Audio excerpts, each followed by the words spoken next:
2,000 years ago, Roman soldiers marched for days across frozen fields with nothing but thin strips of cloth wrapped around their feet. Many of them lost toes to frostbite, and some lost their lives simply because their socks wore out. Quick thing, if you'd like more of these calm and relaxing journeys into the past, hit that subscribe button. And tell me, where are you listening from right now? And what time is it there? I always find it fascinating how these slow stories bring people together all over the world. All right, let's get comfortable. Blanket situation sorted? Pillow adjusted? Perfect. Tonight, we're going to talk about socks, small, ordinary things that seem almost invisible in daily life, but which carry a history longer and more surprising than you might think. The first people who wrapped their feet in cloth were not thinking about style. They were thinking about survival. In the cold caves and huts of prehistoric Europe, hunters would bind strips of animal skin or woven fibers around their feet to protect themselves from sharp stones and freezing ground. Imagine stepping onto frost-hardened soil with bare skin, every stone cutting, every shard of ice biting. A thin barrier, no matter how crude, meant endurance. It meant one more day of hunting, one more journey with the tribe, one more chance to live. Picture a campfire glowing in the darkness. Around it, a small group of hunters sit, sharpening spears and gnawing on roasted roots. One man carefully winds strips of hide around his feet. The leather is stiff, but as he ties it with raw sinew, it gives him just enough warmth. His child watches, mimicking the action with scraps of fabric, learning, unknowingly, the earliest ritual of putting on socks. In this way, a habit is born, passed from one generation to the next. Fast forward to ancient Egypt. Archaeologists have found knitted socks buried with the dead, carefully crafted with a split toe, so they could be worn with sandals. Imagine the heat of the desert sun, and yet even here, socks had their place not just to protect the feet, but as a mark of refinement. A wealthy Egyptian stepping into the afterlife would not go barefoot. Their socks, dyed in colors that still cling faintly to the fibers, were both practical and symbolic. In the tombs of the Fayum, fibers of red wool still show faint stripes. They remind us that even in antiquity, people cared about appearance. A humble object became a symbol of care, comfort, and preparation for eternity. Picture a craftsman in Thebes, weaving by lamplight, creating not jewelry, not gold, but socks destined to accompany someone into forever. In ancient Greece and Rome, socks were common too. The Greeks used piloi, felted from animal hair, rough but serviceable. The Romans, ever practical, called their foot coverings udons. Soldiers wore them beneath sandals, on long marches.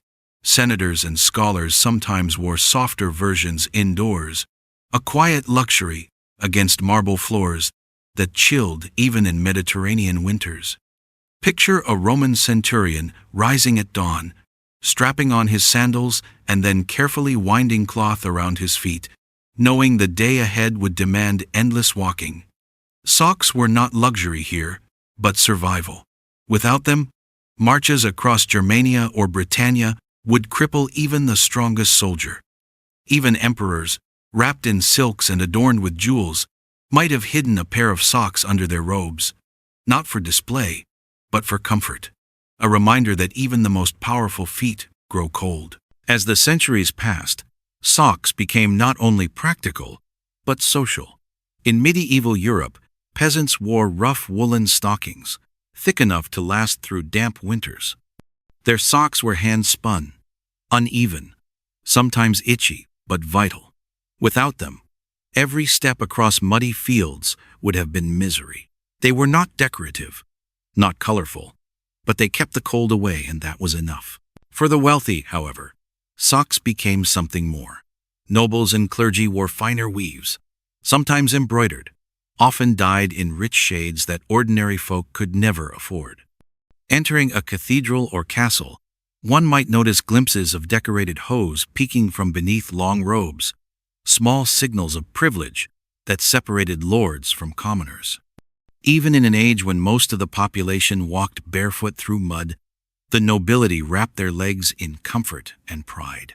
Knitting, a skill carried from the Middle East into Europe, transformed socks completely. By the 14th century, knitted socks were spreading across the continent. Unlike the rough woven versions of before, knitted socks could stretch and fit the shape of the foot. Imagine the difference. No longer loose strips that slipped or bunched, but fabric that clung, elastic, giving warmth and security. In monasteries, monks devoted hours to knitting socks. The rhythm of needle and yarn became a kind of prayer, each stitch a meditation. The finished pairs would be worn in silence within stone cloisters, or given to the poor who arrived at monastery gates. At the same time, across noble courts, socks became fashion. A knight might wear bright stockings beneath his armor, not for anyone to see, but simply as a mark of refinement known to himself. By the late Middle Ages, hose had grown longer and tighter, reaching up the leg, sometimes even joined to tunics. Garters became necessary to hold them in place.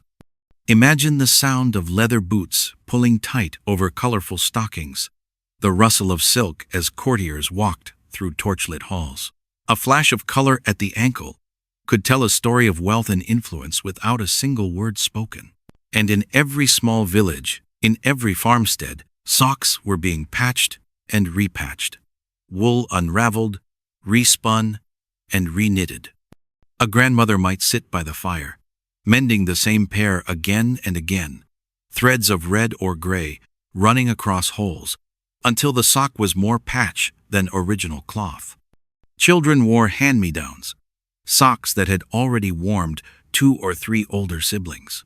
The life of a sock was long, stretched over years, always holding on just a little longer.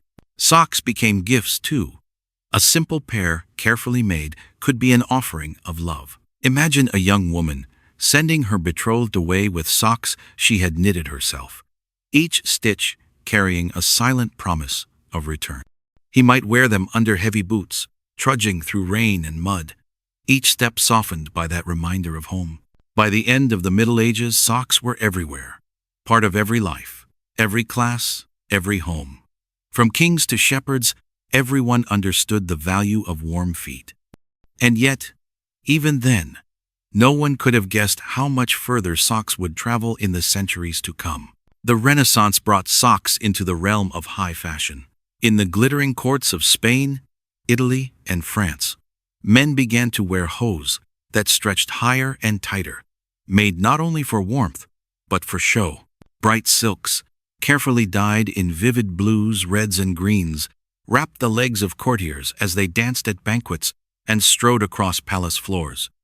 To appear in sagging stockings was a humiliation. Every fold and wrinkle spoke of poor tailoring, and in a world obsessed with image, even a man's socks could elevate or destroy his reputation. Painters of the time immortalized these garments. Look at portraits from the 16th century, and you will see stockings boldly displayed, sometimes more ornamented than the rest of the attire. Imagine the scene: candlelight flickering against polished marble, a nobleman stepping forward in embroidered hose, the fabric clinging to his calves like a second skin. What once was a hidden layer had become a statement of wealth and status. In England, the story took a technological turn. In 1589, William Lee, a clergyman from Nottinghamshire, grew tired of the slow pace of hand knitting. He invented a mechanical knitting frame, capable of producing stockings with astonishing speed. Queen Elizabeth, however, denied him a patent, worried that such machines would take work from her subjects. Still, the invention spread, and soon factories began producing socks by the thousands. Wool, silk, and cotton, all churned out in greater numbers than ever before. What had once taken weeks of careful labor could now be completed in hours. The rise of these machines meant that socks were no longer the privilege of kings and courtiers alone. A growing middle class, merchants and tradesmen, could now afford pairs of their own. Markets filled with bundles of stockings, some coarse, some fine, each promising warmth and dignity. Imagine the excitement of a family buying their first machine-made stockings, marveling at the even stitches, the perfect fit, the feeling that they too could walk in comfort, once reserved for the wealthy. And yet, even with the new technology, socks remained deeply personal. They were still patched and mended, still given as gifts, still treasured. A child's first pair, knitted by a mother's careful hand, carried as much meaning as any jeweled slipper. The industrial age may have sped the process, but the quiet intimacy of socks remained unchanged. By the 18th century, long stockings dominated fashion. Men wore breeches that ended at the knee, with stockings covering the rest of the leg. Women, too, wore them beneath layers of skirts, often tied with ribbons or garters. In every household, drawers and chests began to fill with pairs, wool for winter, lighter cotton for summer, and silks for the wealthy who wished to impress. Imagine an evening in Paris. Outside, carriages rattle over cobblestones. Inside a salon, laughter and music spill into the air. A gentleman adjusts his stockings before entering, tugging them to ensure they sit smooth and taut. Across the room, a lady in fine satin leans forward, the edge of her silk stocking revealed for just a moment as she shifts in her chair. In that fleeting glimpse lies fashion, flirtation, and centuries of history, all carried by a garment so small, so often overlooked, yet always present. The 19th century brought with it new revolutions, not only in politics and industry, but in the very fabric of daily life. Socks, humble as they were, felt the changes as much as any other garment. Factories hummed with the sound of knitting machines, their needles clattering in endless rhythm, producing stockings and socks by the thousands. For the first time in history, nearly everyone could own more than a single pair. In the homes of Europe and America, drawers began to fill with choices: thick wool socks for working in fields, lighter cotton for daily wear, and, for those who could afford them, fine silk stockings reserved for Sunday best. Imagine a child running barefoot across a wooden floor, while his mother, folding laundry, tucks away clean pairs of socks into a wooden chest. The smell of soap still lingers on the cloth. For that family, a drawer full of socks was more than comfort. It was security, proof that they had a little more than survival alone. Wars, however, reminded people that socks were not merely convenience, but necessity. During the Napoleonic campaigns, soldiers marched through mud and snow, their boots soaking through, their socks worn to rags. In the letters they sent home, they did not only ask for news or money, they begged for more socks. Warm, dry socks meant the difference between walking another day or falling ill with trench foot, an enemy as cruel as any opposing army. This reality returned with force in the 20th century. In both world wars, governments urged citizens to knit socks for soldiers. Posters showed smiling mothers and daughters, needles in hand, while captions urged, "Our boys need socks. Knit your bit for victory." Across towns and villages, knitting circles formed. Women gathered by firelight, sharing stories as their hands worked yarn into sturdy woolen socks. Each stitch carried hope, love, and fear, bound tightly into fabric that would travel across seas and trenches. Imagine a young man in the freezing mud of France during the First World War. His boots leak, the ground is heavy, and the air reeks of smoke. He pulls off a wet pair of socks, worn thin, and replaces them with a dry pair sent from home. For a moment, in that bleak wasteland, he feels human again. His feet are warm, the wool soft against skin, and he knows someone far away is thinking of him. By the middle of the century, socks had become not only a tool of survival, but also an expression of identity. In post-war years, bold patterns and playful colors appeared. Argyle prints, checks, and stripes marched onto shop shelves. Businessmen in gray suits wore socks in shades of burgundy or navy, while teenagers pulled on bright patterns to mark themselves apart from their parents. No longer hidden, Socks became another voice in the language of fashion. The 20th century brought with it new fibers, new technologies, and new attitudes toward clothing. Perhaps no invention changed socks more than nylon. Introduced in the 1930s, this synthetic fiber promised strength, elasticity, and durability that wool and cotton alone could not match. Suddenly, socks could stretch without losing their shape, resist holes for longer, and dry much faster than natural fibers. Athletes were among the first to embrace the change.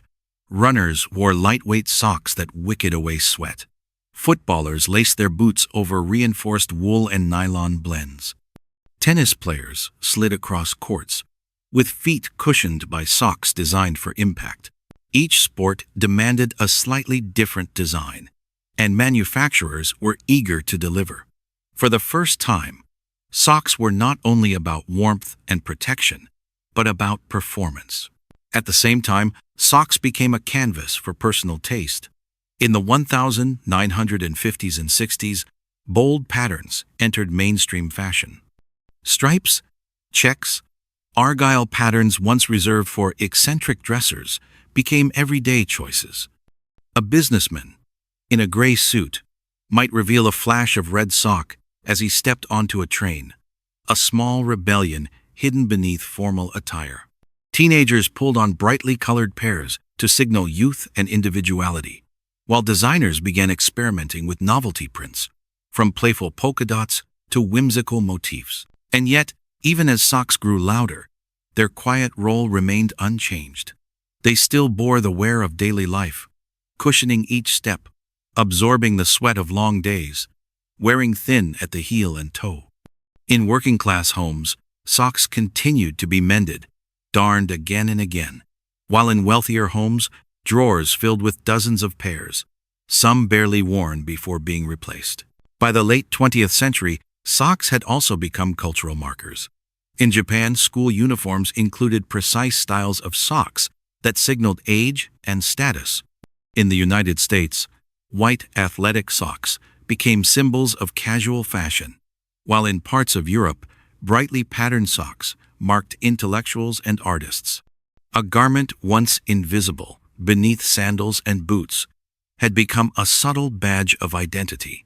Imagine walking through a crowded subway station in the 1980s. Suits and dresses move past in a blur, but glance down and you see hints of individuality.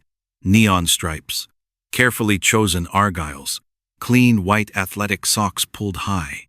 Each pair a statement, each pair a story, all while serving the same humble role they always had, keeping feet warm, protected, and ready for the road ahead. In the long winters of medieval Europe, socks were not a luxury, they were survival. For peasants, who spent their days working in wet fields and trudging through muddy paths, a pair of woolen stockings could mean the difference between comfort and misery. These socks were thick, scratchy, and uneven, spun from coarse wool by hand. They were not elegant, they were not fashionable, but they were warm, and warmth was everything. Imagine a farmer waking before dawn, the cold air seeping into his bones, and pulling on the same pair of wool socks he had worn for years. The heels were patched, the toes darned again and again, but they still served their purpose. In cottages lit only by firelight, families gathered in the evenings to mend what they owned. A mother might sit with a basket at her feet, pulling a worn sock across a wooden darning egg, carefully weaving new thread into old holes. Each stitch stretched the life of the sock a little further. Children watched her hands, learning the patient art of making things last. A single pair could survive years this way, passed from brother to brother, patched until the original fabric was barely visible. A sock was not something to throw away. It was something to fight for, to preserve, to stretch as far as it could go. Meanwhile, in castles and cathedrals, socks told a different story. Nobles and clergy wore stockings spun from finer wool, sometimes dyed in rich colors that peasants could never imagine owning. Deep crimson, dark green, rich blue. The dyes were expensive, the fabric softer, and they were not hidden. When a noble walked, the edge of a robe might lift just enough to show a flash of embroidered stocking. That glimpse, that tiny flash of color, spoke volumes. It said, "Here is a person who does not walk barefoot through mud. Here is a person who can afford comfort and luxury, even in the smallest details." Imagine the scene inside a medieval cathedral, candles flickering, stone walls echoing with chants, and beneath the heavy robes of bishops, fine stockings covering their legs. No one spoke of them, but everyone noticed. Even in an age of poverty and hardship, socks could become symbols of power, wealth, and refinement. Knitting changed everything. By the 14th century, the art of knitting had spread into Europe from the Middle East, and suddenly socks could be made to fit. No longer were they just loose cloth wrapped around feet. Knitting allowed for stretch, for shape, for comfort that clung to the skin. Imagine pulling on a sock that did not sag or wrinkle, one that hugged the foot and ankle. For the first time, socks could be both practical and pleasant to wear. In monasteries, monks adopted knitting not only as craft but as devotion. Picture a monk seated in a cold stone chamber, the only sound the crackle of a small fire and the soft click of needles. He works slowly, carefully, loop after loop, his mind quiet, his hands steady. The rhythm of the yarn becomes a prayer, each stitch an offering of patience and focus. Some of these socks would warm the monks themselves during bitter winters inside drafty abbeys. Others would be given away to the poor who arrived at the gates, barefoot and shivering. To receive a pair of socks in such a world was to receive comfort, kindness, and dignity. At the same time, in noble courts, stockings grew brighter, finer, and tighter. Knights wore them beneath armor. Courtiers wore them with pride, pairing them with pointed shoes or tall boots. They were no longer only for warmth, they were fashion. Imagine the sound of silk stockings sliding into leather boots, the flash of bright fabric as a courtier crossed a hall lit by torches. A sock had become something worth showing off. And still, in villages and farms, life with socks looked entirely different. Picture a grandmother sitting by the hearth, slowly repairing the same pair she had repaired a dozen times before. Children curled at her feet, listening to her hum as her needle moved back and forth. The sock itself, a patchwork of different threads, told its own story of poverty, of resilience, of a family that could not afford to let anything go to waste. Every patch was memory, every stitch survival. By the late Middle Ages, socks belonged to everyone: kings and shepherds, priests and beggars. Some were lavish, embroidered, and meant for show. Others were plain, rough, and meant only to last through another day in the fields. But whether hidden under mud-crusted boots or displayed proudly in glittering courts, socks had become universal. They were no longer just protection for feet. They were part of human life, woven into the story of survival, dignity, and identity. As the Middle Ages gave way to the Renaissance, socks began to change again. The world itself was changing, cities growing, trade expanding, new fabrics arriving from distant lands, and even something as small as socks reflected those shifts. No longer just rough wool pulled over tired feet, they began to take on color, texture, and a new kind of pride. In the glittering courts of Spain, Italy, and France, socks were no longer hidden. They were put on display. Men wore long stockings of silk, stretching high up the leg, fitted tightly, smooth against the skin. Imagine the flicker of candlelight in a great hall, polished marble floors beneath, music drifting in the air, and courtiers gliding past in bright stockings of red, blue, or gold. The sock, once invisible, had become a statement. To wear sagging or wrinkled stockings was embarrassing, almost shameful. Every crease, every fold, seemed to betray carelessness. Tailors stitched stockings so tightly that garters were needed to keep them in place. Portraits of kings and noblemen from this era show them proudly displaying their legs, clad in fine fabrics, the stockings, a deliberate part of their elegance. And while nobles dressed in silk, ordinary people still relied on wool, knitted or sewn by hand. In villages and towns, stockings were made slowly, loop by loop, thread by thread. A woman at home might spend hours producing a single pair, her needles clicking in steady rhythm, the sound filling the silence of an evening. Each pair took patience, attention, and skill. For her family, those stockings were more valuable than jewelry, because they brought warmth through long winters. But the Renaissance was also an age of invention, and socks felt the touch of technology. In 1589, a man named William Lee, a clergyman from Nottinghamshire in England, created something extraordinary: the first mechanical knitting frame. Until then, every sock in the world had been made by hand. Every loop of thread had passed between human fingers. But Lee's frame used rows of hooked needles that moved together, producing fabric far faster and more evenly than any person could.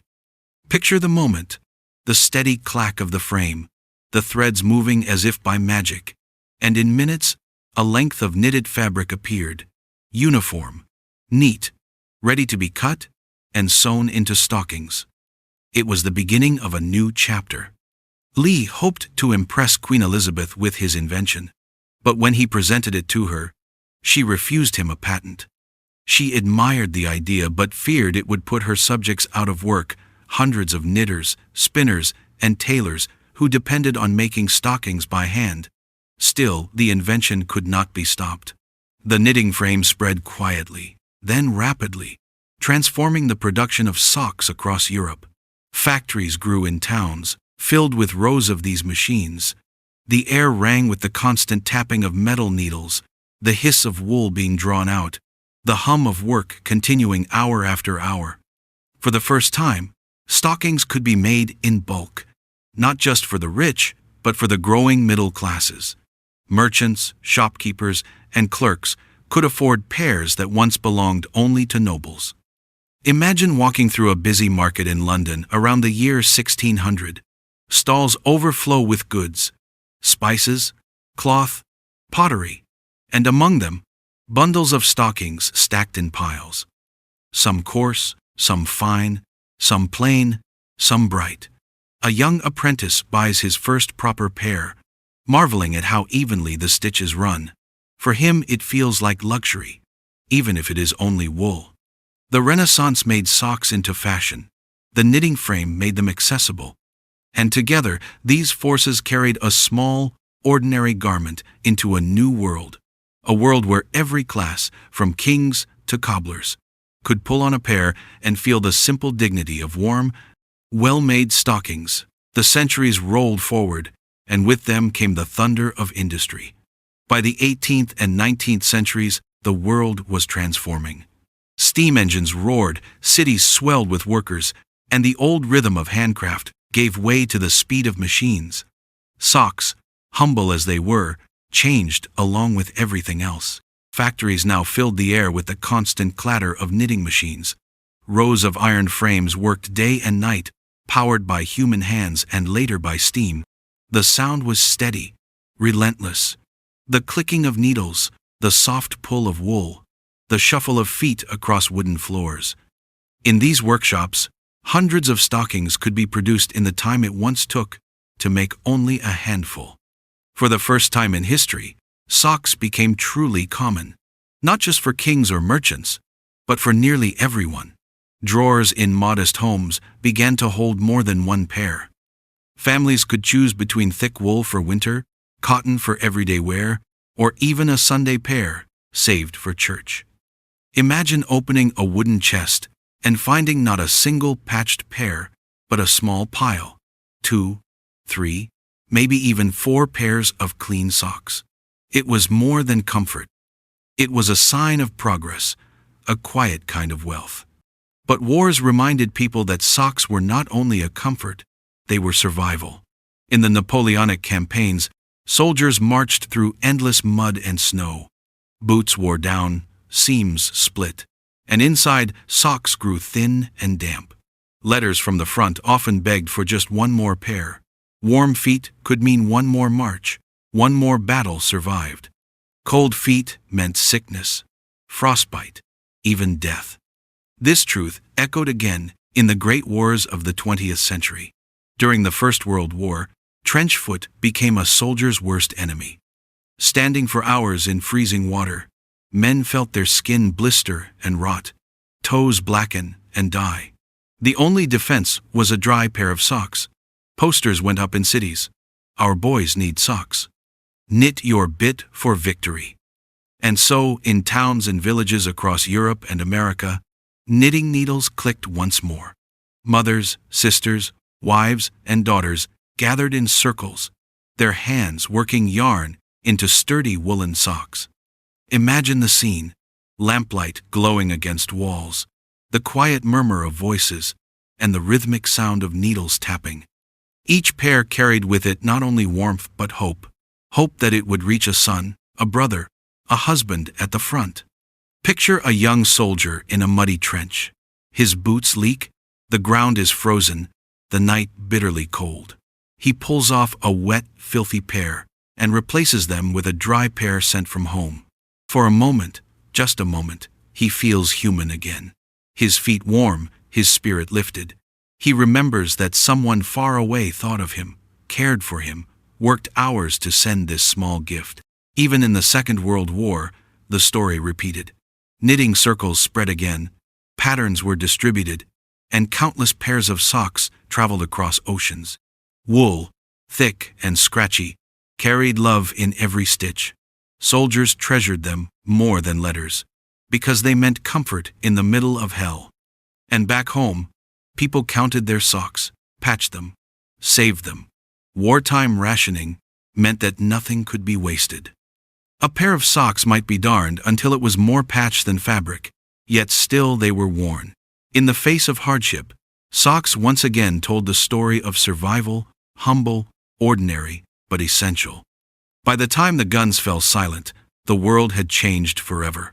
Nations rebuilt, factories grew, and mass production reached new heights. Socks became cheaper, more varied, easier to replace. Drawers filled with dozens of pairs. Yet the memory of those wars lingered in every stitch. People remembered what it meant to live with only one pair, to treasure every patch, to march through mud with cold, aching feet.